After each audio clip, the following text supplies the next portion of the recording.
Hello friends, जय माँ बगला मुखी जय निवासिनी। Thank you so much Raj Thackeray ji. भाऊ आपने मेरे लिए मेरी बातों का मान रखा है, इसके लिए विद्या देवी आपको जितना थैंक यू बोले, थैंक यू सो मच।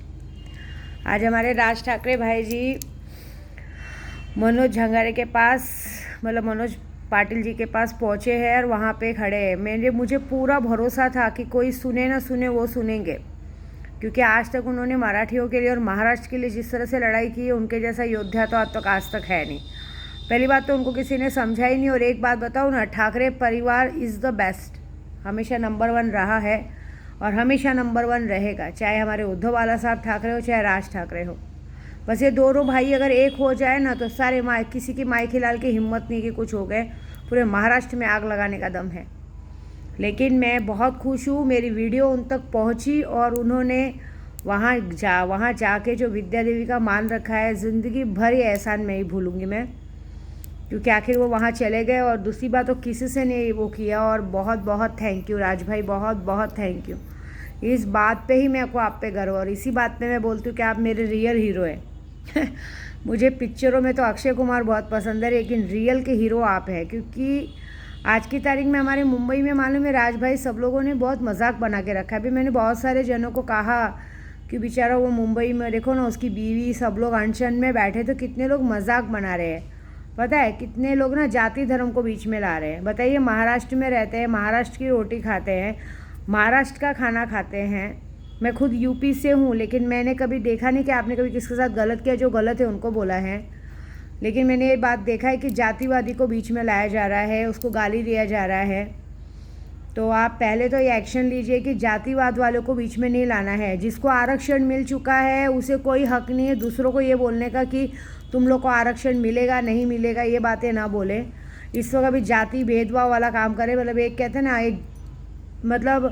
एक तरह से आग में घी डालने वाला लोग काम कर रहे हैं। इसके लिए ज़रा आप रोक लगाइए। और दूसरी बात, जो मुंबई में आराम से बैठ के जिनको घर में खाना पानी मिल रहा है, घर में टीवी देख रहे हैं, पिक्चर देख रहे हैं और आराम से, उनको कोई ज़िंदगी में कुछ पड़ी नहीं है, उनको ये बात पता नहीं है कि अभी जुम्मा 1-2 दिन बाद से ये होगा कि आप देख लीजिएगा, 1-2 दिनों बाद से ये होगा कि घर के यहाँ पर दूध राशन सब बंद हो जाएगा आना। पुणे तक सारी पाबंदी की ना, अब तक हमारे मुंबई में किसी ने सब शुरू नहीं किया है। एक महाराष्ट्र का आदमी मरता है तो मरे, राज्य में जातिवाद फैला रहे। बल्कि हम तो मुसलमानों को सैल्यूट करेंगे, सारे मुसलमान भी मराठा आरक्षण के लिए खड़े हो गए। लेकिन सबसे बड़ा थैंक यू राज सर का कि मेरी वीडियो राज ठाकरे जी के पास पहुंची हैं, उन्हें मेरा मुद्दा सही लगा है और वो मराठा आरक्षण के लिए वहाँ मनोज झंगारे पाटिल जी के पास पहुँचे हैं। और उन्होंने जो शब्द कहा कि अगर हमारे मराठी युवा नेताओं तक कोई अगर आता है तो उसे मैं देख लूँगा, ये बहुत बहुत बड़ी बात है हमारे लिए। इसलिए मैंने कहा ना, पूरी मुंबई को अगर कोई चला सकता है तो ठाकरे परिवार चला सकता है, बाकी किसी में हिम्मत नहीं है करने का।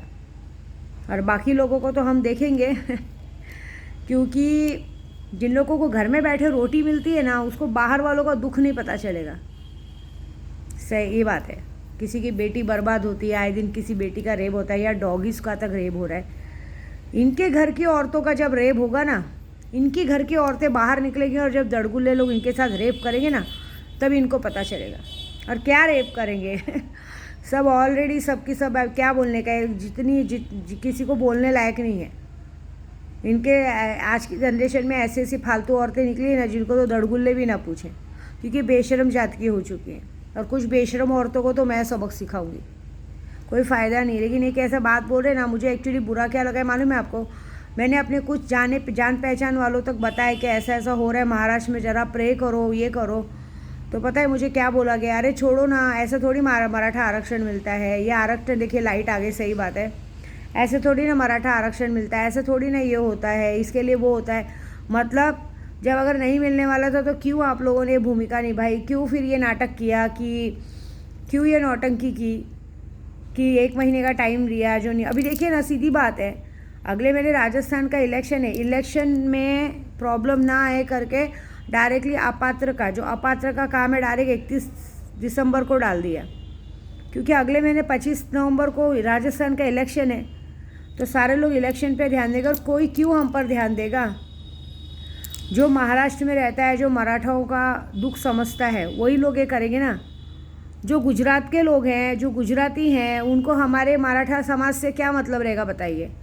बुरा नहीं मानिएगा, मैं एक बात बताती हूँ, आज हमारे लोगों से क्या मतलब है। हमारे लोग मरते मरे, जिए जिए, किसी से क्या मतलब है। हमने कभी किसी का अपमान नहीं किया। आज हमारे महाराष्ट्र में यूपी हो, गुजराती हो, मराठी हो, बंगाली हो, हर एक को इधर जीने खाने का हक है। एक मुंबई ऐसी जगह है, एक महाराष्ट्र ऐसी जगह है जहाँ पे हर कोई अच्छे से जी सकता है, खा सकता है, पी सकता है। कभी किसी का कहीं अपमान नहीं किया गया। लेकिन आज हमारा मराठा आरक्षण के लिए एक छोटा सा मुद्दा है, सिर्फ उन्हें हक देना है। उन हक देने के लिए लोग कोई आगे नहीं बढ़ रहा है, ऐसी बात है। मैं बुरा मत मानिएगा, शायद मेरी बात सबको गलत लगे, लेकिन हमारे माननीय प्रधानमंत्री जी गुजराती हैं, अहमदाबाद के हैं। वो है बहुत अच्छे हैं, उनकी गलती नहीं है, लेकिन वो अब गुजरात के हैं तो उन्हें हमारे महाराष्ट्र का दुख कैसे पता चलेगा। अगर उन्हें ऐसा होता तो कब का मनोज झांगारे जी से, पाटिल से मिलते, उनको बोलते कि हाँ हमें टाइम दो, मैं करके दूंगा। वो तो मिलना भी ज़रूरी नहीं समझे। उन्होंने नासिक का क्या बोलते, शिरडी का जाके दौरा करके आए, पैर पड़ के आए। अभी आज वो इधर है, क्या उनको क्या मतलब क्या है हमसे बताइए। इंसान को उस चीज़ का दुख होना चाहिए, वो चीज़ का दुख है क्या उन्हें। देखिए मेरी बात, मैं किसी को और शब्द नहीं कह रही, सिर्फ हम अपनी बात पहुंचा रहे हैं कि जो इंसान जिस मिट्टी में रहेगा उसी मिट्टी का दुख होएगा ना। अरे वो छोड़िए, हमारे मुंबई में कितने जन हैं जिन लोगों को पता है कि एक आदमी हमारे क्या बोलते हैं मराठा आरक्षण के लिए लड़ाई लड़ रहा है, लेकिन उसमें भी कितने लोग हैं, कहीं सभा हो रही है, जो कि इधर मेड़ावा हुआ, दशहरा मेड़ावा में एक आदमी वहाँ पे अनशन पे बैठा है भूखा पैसा, तभी भी कितने लोग मेड़ावा में जाके कि अरे नेता आ रहे हैं, मंत्री आ रहे हैं, उनका भाषण सुनना है, उनको सुनना है, उनको देखना है, वो सोच के गए। जब तक आप लोग ऐसे सबको बढ़ावा दोगे, जब तक आप उनके भाषण सुनने जाओगे, जब तक आप उनके सभा में आओगे, तो उनको कैसे वो फिर कैसे किसी गरीब के लिए आगे बढ़ेंगे। जब तक हम उनकी सभा में जाना नहीं छोड़ेंगे, जब तक हम उन लोगों को इग्नोर करना नहीं छोड़ेंगे, जब तक उनका घर से निकलना मुश्किल नहीं करेंगे, तब तक हमारे देश कैसे आगे बढ़ेगा। हमारा देश तब तक आगे नहीं बढ़ेगा। यहाँ पे आधे से ज़्यादा लोग उस आदमी के साथ खड़े हैं। कितने लोगों ने अनशन किया है उस मनोज भाई के साथ। उनकी बीवी ने भी पानी नहीं पिया है, 6-7 दिन हो गया। कितने लोगों की मौतें हो चुकी, कितने अपने आप को आग लगा रहे। लेकिन हमारे लोग, सरकार को कुछ फ़र्क पड़ रहा है क्या उस चीज़ से। अभी तो ऐसा हो गया कि जो बोल रहा है उनकी मुंह बंद करवाए जा रहे हैं, उन तक प्रॉब्लम लाया जा रहा है।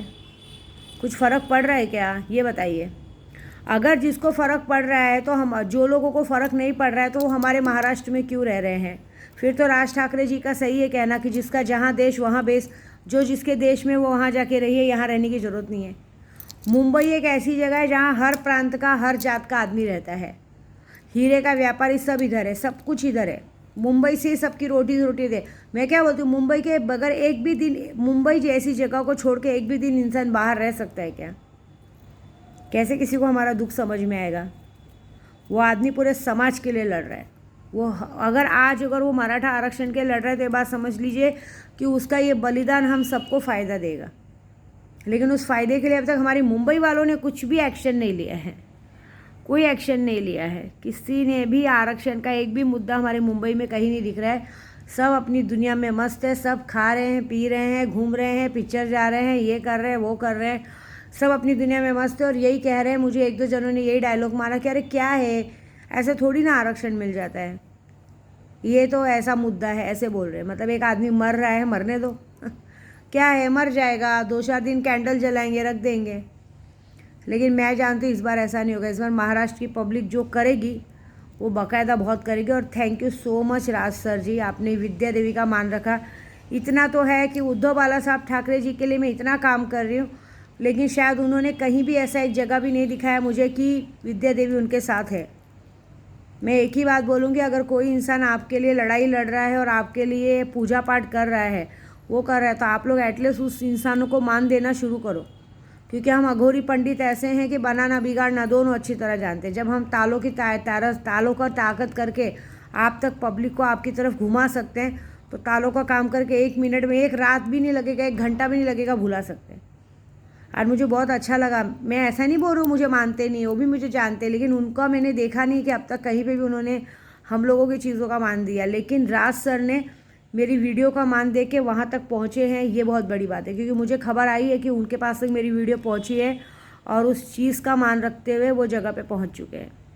Thank you so much Raj sir ji. और मुंबई वालों को कहूँगी कि थोड़ी समझ अगर आप में भी राज ठाकरे जैसी आ जाएगी ना, तो आप लोग का जीवन बदल जाएगा। नहीं तो एक बात याद रखना, एक आदमी आज हमारे लिए लड़ रहा है, हमारे बच्चों के लिए लड़ रहा है कि कल हमारे बच्चों को भी अच्छी जगह जॉब मिले, अच्छी गवर्नमेंट जॉब मिले, नौकरी मिले, हमारी लड़कियां भी गायब ना हो, आए दिन रेप ना हो, ये सब चीज़ के लिए लड़ रहा है। अगर तुम लोग भी जागृत हो गए ना तो अच्छी बात है, नहीं तो चुल्लू भर पानी में डूब मरो सब लोग। नहीं तो कल यही होगा कि कल जब तुम्हारे बच्चों के साथ तुमको गलत होगा ना, तब तुमको पता चलेगा। अभी कुछ नहीं पता चलेगा, अभी तो सिर्फ कोरोना की महामारी ने मारा है, ये बात है। मैं तो 2024 का इलेक्शन जो है वो तो मैं डिसाइड करूँगी, लेकिन अभी भी आप लोग को जागृत करूँगी कि अगर कोई आपका साथ देने के लिए खड़ा है तो आपको भी उसका साथ देना चाहिए, न कि घर में बैठ के करना चाहिए। कि घर में बैठने से ये बात तो कोरोना में साबित हो गई है, चाहे कोई कितने भी बड़े बंगले में रह रहा हो या कितने बड़े बड़े फ्लैट में रह रहा हो, जब खाने का आमदनी सब बंद हो गया था ना, तो पता चलेगा। ये याद रखना कि आधे से ज़्यादा भाजी, राशन, सामान सब गांव से आता है और गांव बंदी हो चुकी है। आगे सोचिए क्या होगा। बस अभी भी वक्त है, जागो। जय माता दी।